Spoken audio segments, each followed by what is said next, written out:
Hello there, this is James and you're watching Tixee Live. And a very good morning to all of you, and all of you a very happy Wednesday.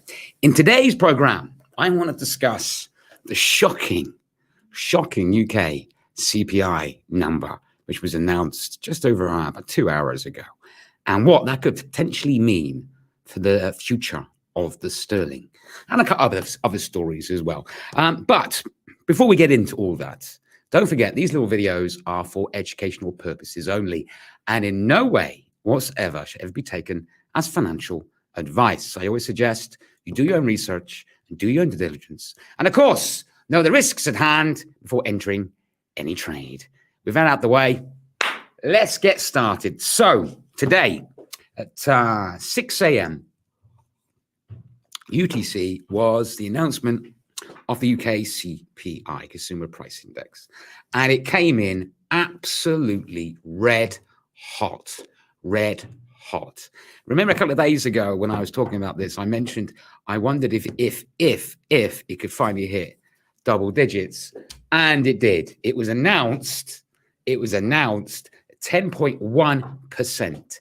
10.1%. Versus the expectation, which would have been extremely high as well, of 9.8%. 9.8%. That is frightening. I mean, that is frightening. In fact, that's the first time the UK CPI has passed double digits since 1982. 1982. So this is a major event. Major event. It's frightening, this number. It really is.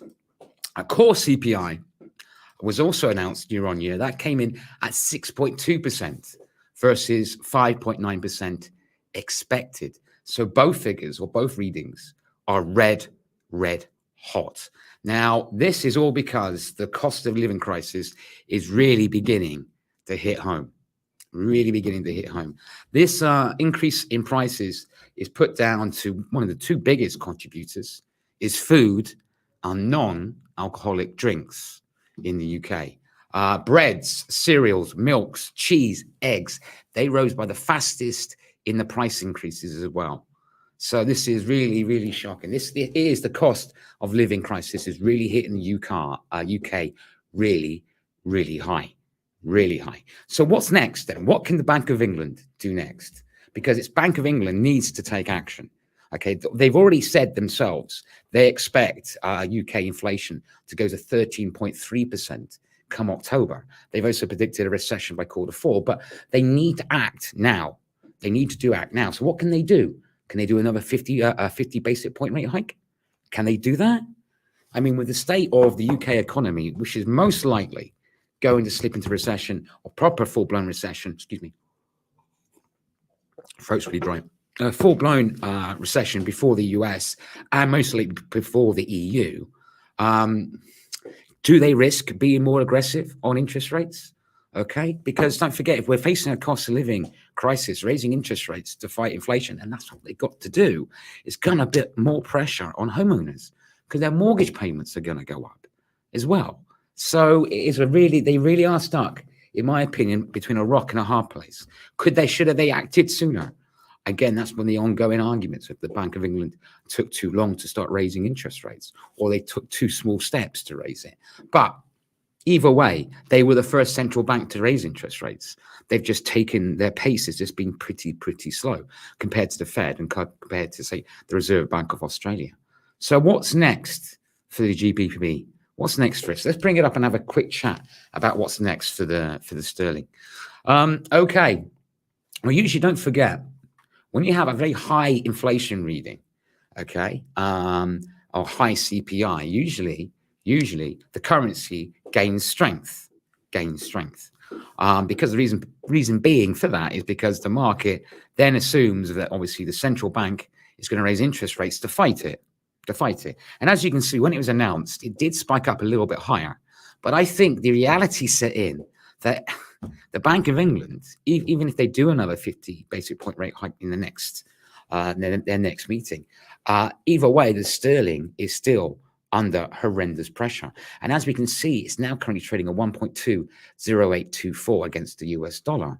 It is above that key level of 1.20034. But as we can see, like I say, on a daily, you can really see this this reading is really going to begin to obviously drive more attention towards sterling bears than the bulls. Because I think, in my personal opinion, in the medium term, the sterling will come under a lot of pressure against the dollar.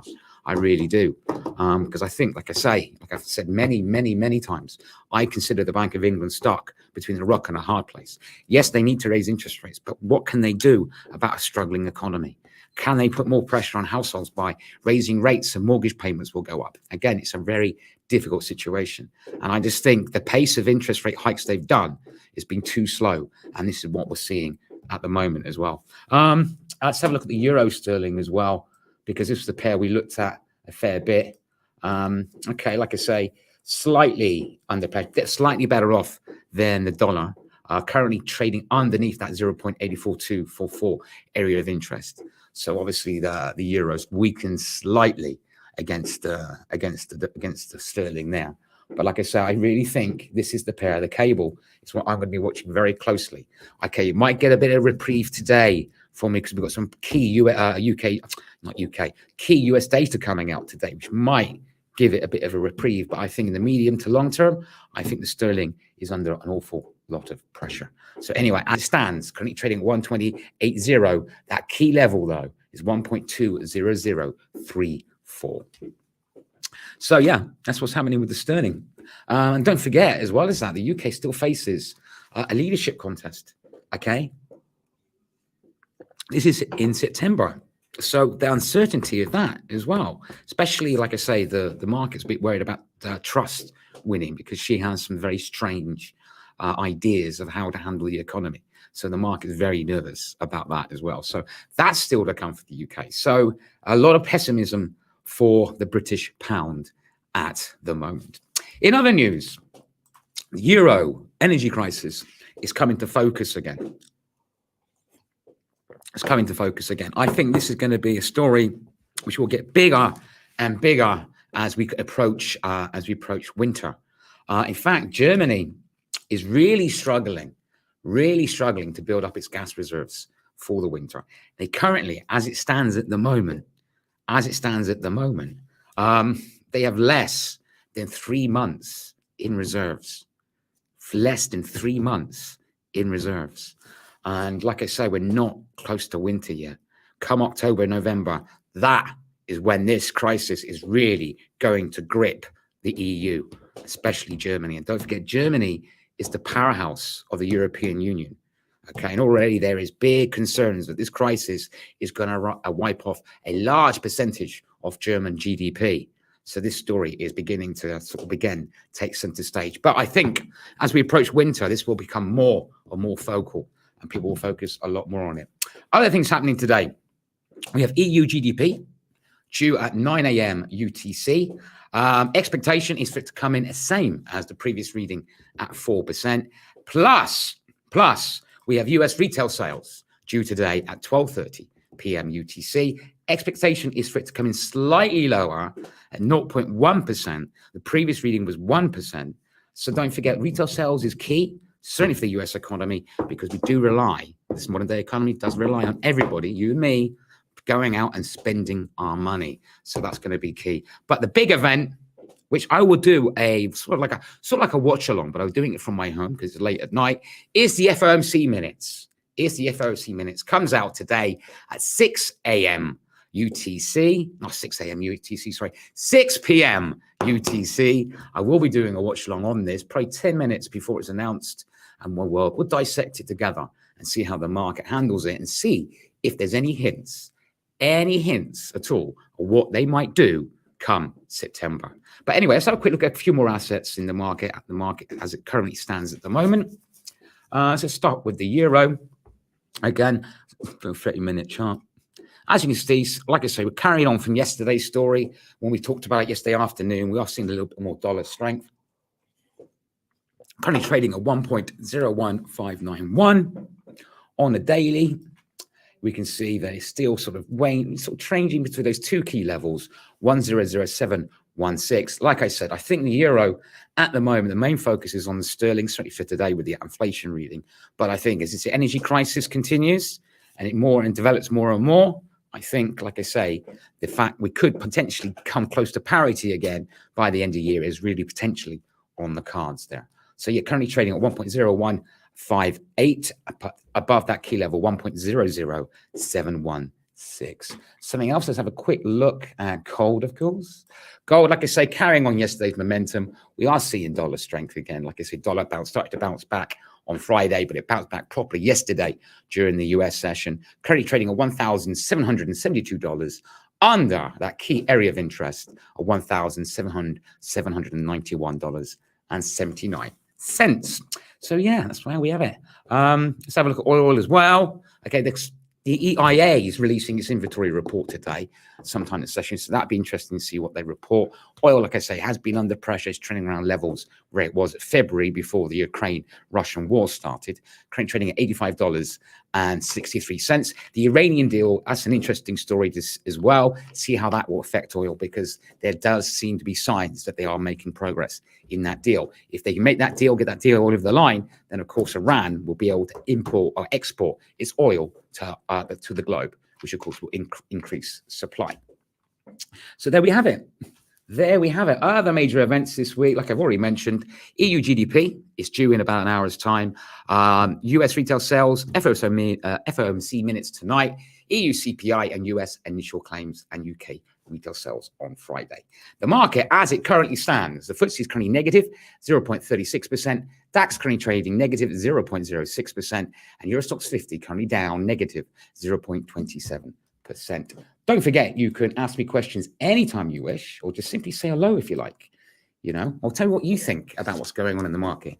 I mean, what do you think about that UK inflation reading? Did you expect it? I did, to be honest. I was expecting it to be announced in double digits. So I'm not surprised. It's shocking, absolutely shocking, but I'm not surprised by that reading.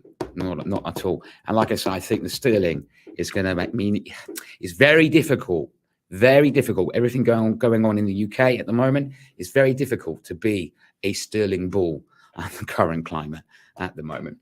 Okay, if there is no questions, don't forget, if you think of a question later, put it in the comments on either Facebook, on YouTube, and I will see it and I will reply to it next time I'm online. So do bear in mind you have that. And don't forget, I'm back online again today at keep forgetting what time now, 2 p.m. UTC, and again tonight around 6 p.m. UTC to do the FOMC. So please come along and join me for that. Like I always say, if you're watching me on Facebook and you've enjoyed this little episode, give us a follow if you like. If you're watching me on YouTube and you enjoyed this little video, subscribe if you like. Hit the notification button so you know next time I'm going live. If you enjoyed this video and put up with me, my over-the-top enthusiasm, which I just can't help because I love the markets, give me one of those. It's nice to know that you like what I do. I can see I've got a like already, which I appreciate. But anyway, till next time, don't forget, these little videos are for educational purposes only, and in no way whatsoever should ever be taken as financial advice. I always suggest you do your own research, do your own diligence, and of course, know the risks at hand before entering any trade. Till next time, every single one of you, trade safe.